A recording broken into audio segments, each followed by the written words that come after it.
Hello guys! Welcome to Ate Marian's channel. Aron meron na naman tayong i-unboxing for today guys. Actually, last week ko pa to na-receive. Ngayon ko lang na-unbox kasi sobrang busy guys. Ito ay 109 ang aking bili. Sa Shopee ko lang to, mga wais na misis. Sa Shopee ko lang to.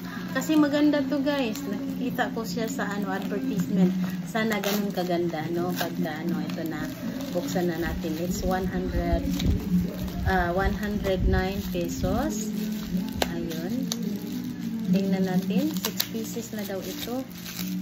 So, ito ay dalawang balot. Tingnan natin. Ayun guys. Welding rod. Ano to?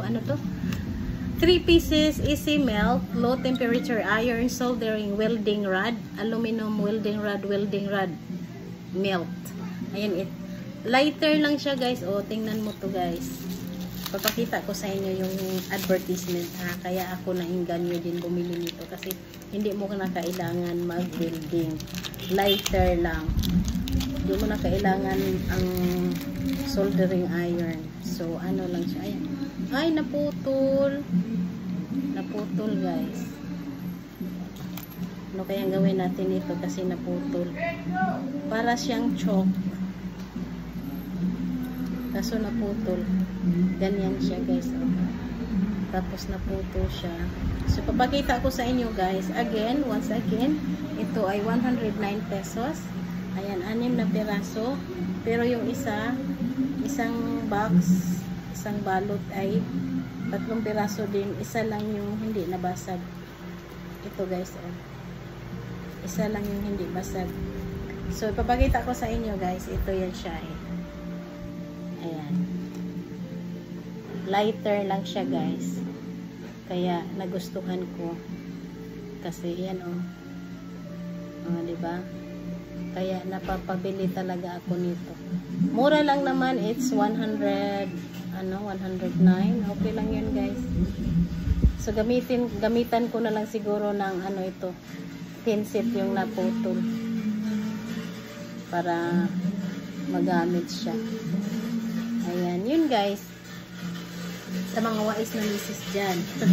Na tulad ko na mahilig magbuting-ting. So ito na siya. Ang mai-recommend ko sa inyo. Mura lang naman siya kaya worth it lang yung itago ko tong hindi naputol.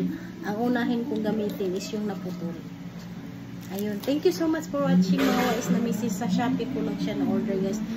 I-search nyo lang yung dyan, ilagay ko naman sa title. So, pag na-search nyo sa Shopee, so makikita nyo na.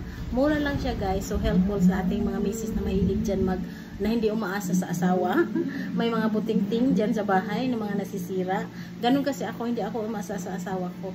Kahit anong trabaho dyan sa bahay, kinukumpuni ko by myself. Kasi yung asawa ko nasa abroad. So, ako lang talaga. Kaya kahit makabinit man, matubig, maano man. Ako dito all around ako sa bahay. Pwedeng tubero, pwedeng karpentera, tubera, karpentera. Lahat-lahat na dito sa bahay. Ginagawa ko. Ayun. Bye-bye. Thank you so much for watching guys. Bago sa aking channel, please do subscribe. Hit the notification bell para updated kayo tuwing may bago akong i-upload kasi ang inaano ko mostly lately is unboxing ng mga product na in-order ko na online through Shopee, minsan TikTok. Mura lang siya guys na talaga namang nagagamit at naging minsan hindi maganda na isasabi ko rin na hindi talaga maganda. Tapos talagang pawang katotohanan ang sinishare ko through my experience at hindi ito sponsored guys. Binibili ko tapos sinishare ko lang sa inyo lalo na sa mga misis na naghahanap ng mga murang gamit na napapakinabangan natin lalo sa bahay. Ayun, bye bye guys, thank you for watching and once again please do subscribe, hit the notification bell para updated kayo tuwing may bagong upload sa Ate Marian.